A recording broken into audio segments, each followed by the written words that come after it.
혹시 92년 챔피언스리그 출범 이전에 유로피언컵에 대해서 들어본 적 있어?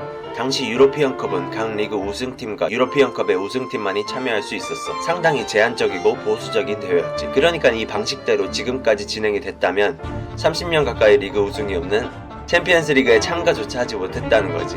됐고, 유로피언컵 출범 당시 레알 마드리드는 알프레도 디 스테파노와 페렌츠 푸스카스라는 대단한 공격수를 앞세워 유로피언컵 5연패라는 업적을 세웠어. 이때 레알 마드리드의 유로피언컵 독식을 막은 팀이 등장을 했는데 그 팀이 바로 벤피카야. 당시 벤피카는 헝가리의 명장 벨라 구트만과 함께 포르투갈의 전설적인 공격수 흑표범 에우제비오를 앞세워 레알 마드리드의 연패 행진을 끝냈어. 거기서 그치지 않고 다음 대회까지 우승하며 유로피언컵 2연패라는 쾌거를 달성했지. 이 모든 과정에서 가장 큰 공을 세웠던 것은 당연히 감독이었던 벨라 구트만이었어. 구트만은 당연하다는 듯이 보드진에게 급료 인상을 요구했고, 하지만 보드진도 당연하다는 듯이 그 요구를 거절하면서 구단과 구트만의 사이는 틀어지게 되었어. 벤피카에게 유로피언컵의 2연패를 안겨준 구트만을 홀대하던 보드진에게 구트만은 촌철살인과 같은 한마디를 남기고 팀을 떠났지. Sem mim, nem em 100 anos o Benfica vai conquistar outra taça europeia. 앞으로 100년 동안 벤피카는 유럽대회에서 우승을 하지 못할 것입니다. 어떻게 보면 그저 화가 난 감독이 구단에 대한 폭언을 퍼부은 것으로 생각할 수도 있겠지. 하지만 이 한마디는 저주가 되어서 벤피카를 아직도 괴롭히고 있어.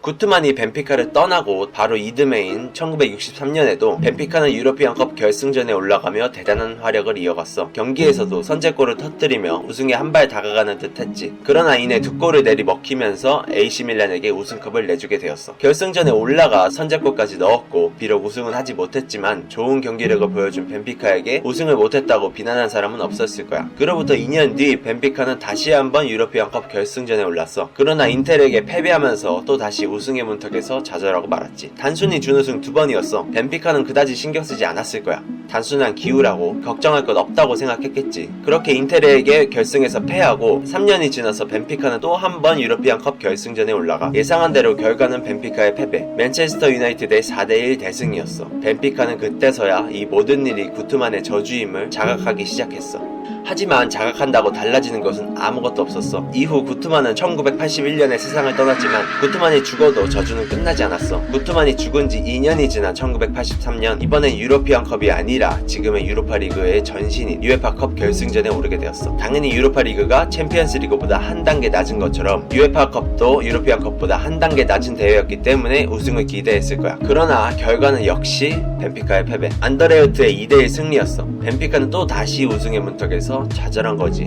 이후 1988년, 1990년에도 유로피언컵 결승에 올라가면서 유럽팀 강호의 모습을 보여주었지만 각각 아인트호벤과 AC 밀란에게 패배를 하면서 우승은 거머쥐지 못했어. 1990년에는 벤피카가 유로피언컵 결승전에 오르자 벤피카의 황금기를 이끌었던 구트만의 애제자 에우제비오가 직접 구트만의 묘에 찾아가 위령제를 하며 저주를 풀어달라고 애원하였어. 하지만 애제자의 간절한 목소리도 들리지 않았던 걸까? 결과는 기록이 보여주는 대로 벤피카의 패배, AC 밀란의 1대0 승리로 끝이 났어.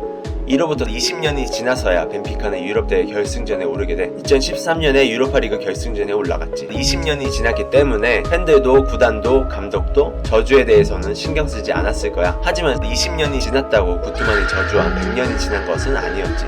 결과는 벤피카의 패배, 첼시가 2대1로 승리를 하면서 벤피카는 다시 한번 우승을 놓치게 돼. 하지만 벤피카는 이듬해인 2014년에도 유로파리그 결승전에 올라가는 저력을 보여주었어. 결승전 세비야와의 경기는 양쪽의 득점 없이 조용히 흘러갔고 결국 승부차기까지 가게 되었지. 그러나 벤피카의 2번 키커 카르도소와 3번 키커 로드리고의 실축으로 결국 승부차기에서 4대2로 세비야에게 패배하면서 우승을 놓치게 돼.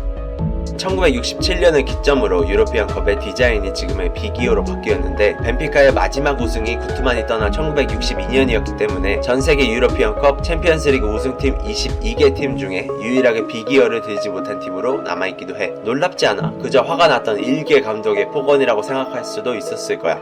하지만 그것이 정말 저주가 되어 50년이 넘게 지난 지금까지도 벤피카는 그 어떠한 국제대회에서 우승컵을 들지 못하고 있잖아.